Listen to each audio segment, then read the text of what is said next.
napansin ko kasi yung pantalon mo kanina. Doon sa picture may tagpi. So, bibilhan muna kita ng pantalon mo.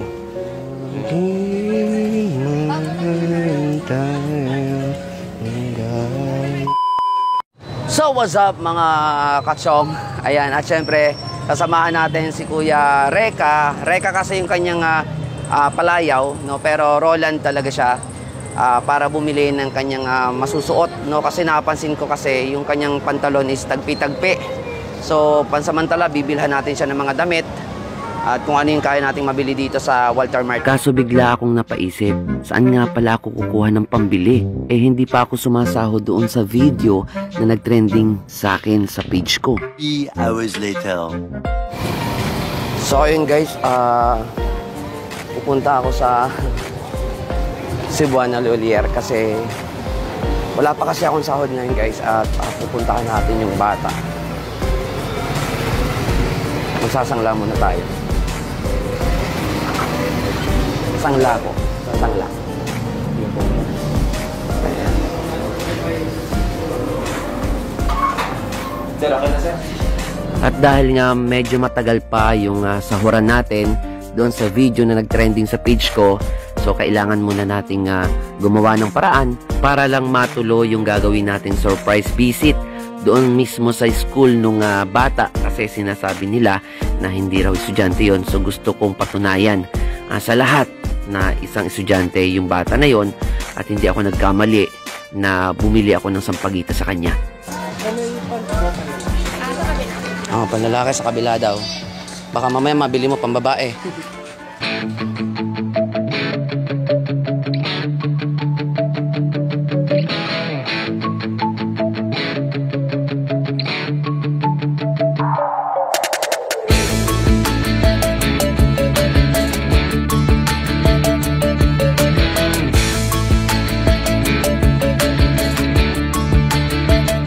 Magandang buhay, this is Papa Bear at syempre isisingit ko lang to, mabilisan lang to guys, no? Kung napansin nyo guys, clear yung voice natin kahit na nakatalikod tayo, kahit malayo tayo sa camera, pero clear pa rin yung voice natin. Alam nyo kung bakit?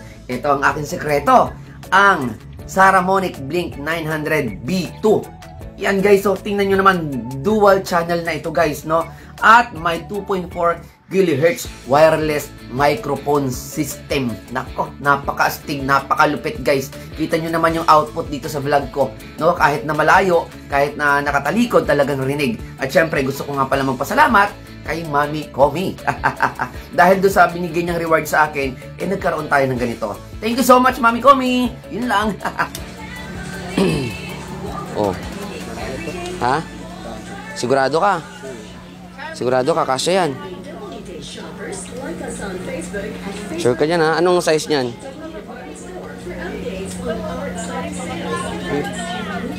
30? 30. Oh, t-shirt daw.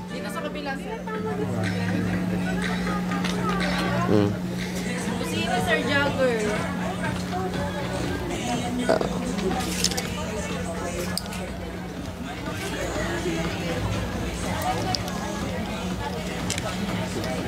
Oh, jogging pants. Parang jogging pants ano. Makapal yan. Hindi mo kailangan sinturonan yan kasi di garter. Pandancer yan.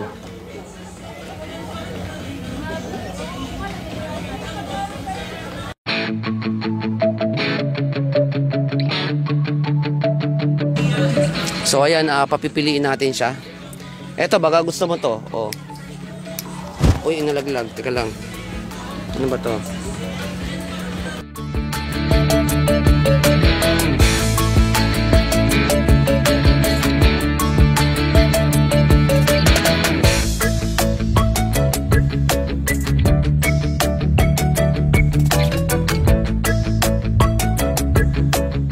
Anong kumanta?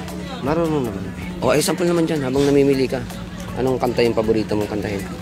Kundiman. Ha? Kundiman. Kundiman? O sige nga, sample nga, kahit yung una. Kundiman tayo. Laksan mo, hindi marinig eh. Ha? Ulit, laksan mo konti. Huwag ka mahiya. Tayo lang nandito. Kalimutan, nandito lang ako. May busis ka. Sir, ano, medium. O yan, medium. May busis si kuya eh. Oh, paborito niyang kantahin Kundiman. Sa kabila. Ha?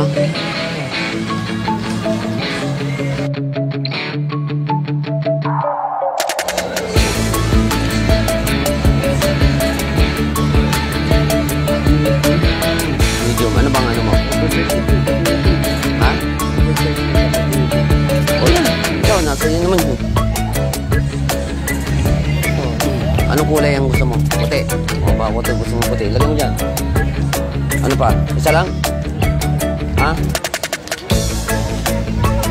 Ah, puti.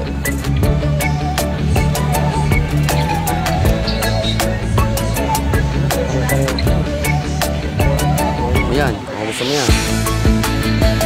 O, lagyan mo na rin yan sa basket.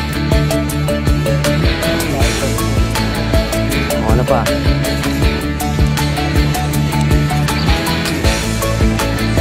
Ano pa, ano pa?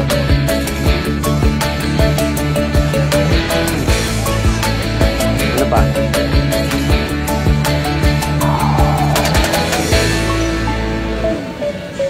Ano pa? Dahil nga wala siyang nagustuhang sapatos doon sa loob ng pamilihan at nakat na rin yung video namin doon dahil nga nasita kami ng guard, bawal nga palang mag-video doon. At syempre guys, no, siya mismo ang nagyaya sa amin dito sa sapatusan na to. So ayun guys, no, doon kasi sa Walter Mart walang shoes.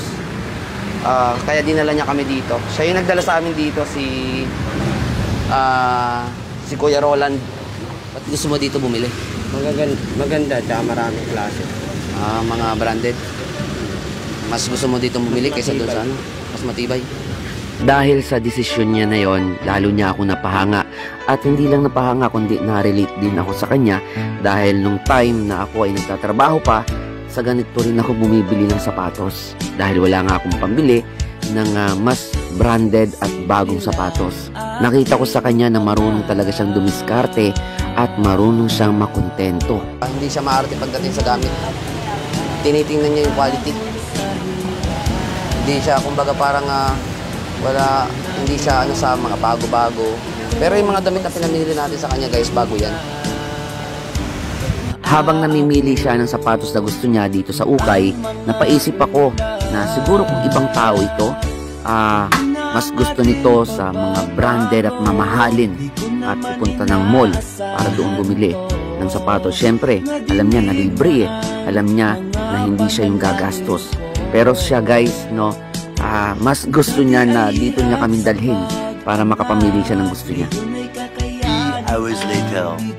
Sa wakas, nakapili na rin siya ng gusto niyang sapatos. Okay na yan. Sigurado ka?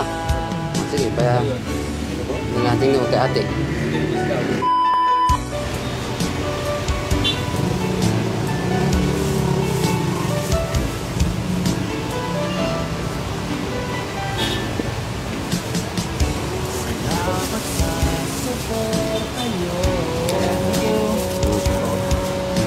Okay.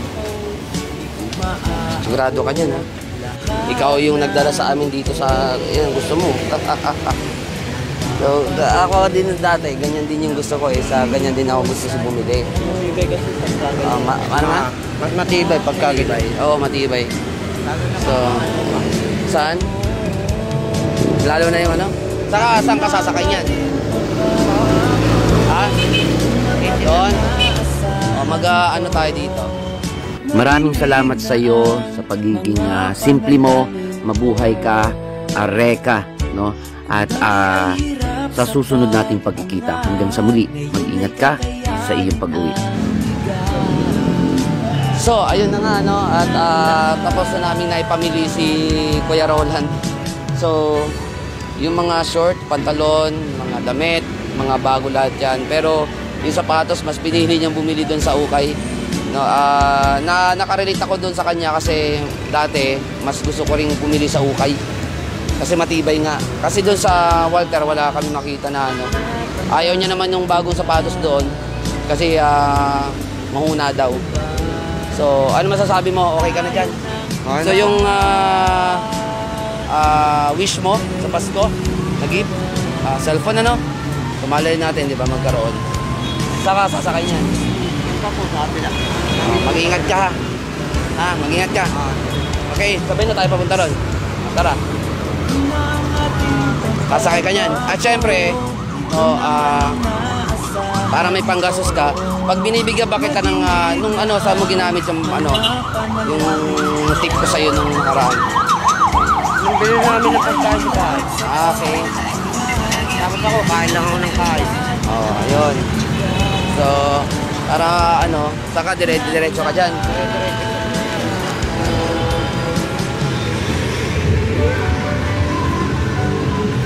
So ito, pang baon mo, pang gastos.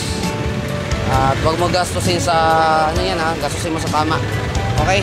Mag-ingat ka. Ingat.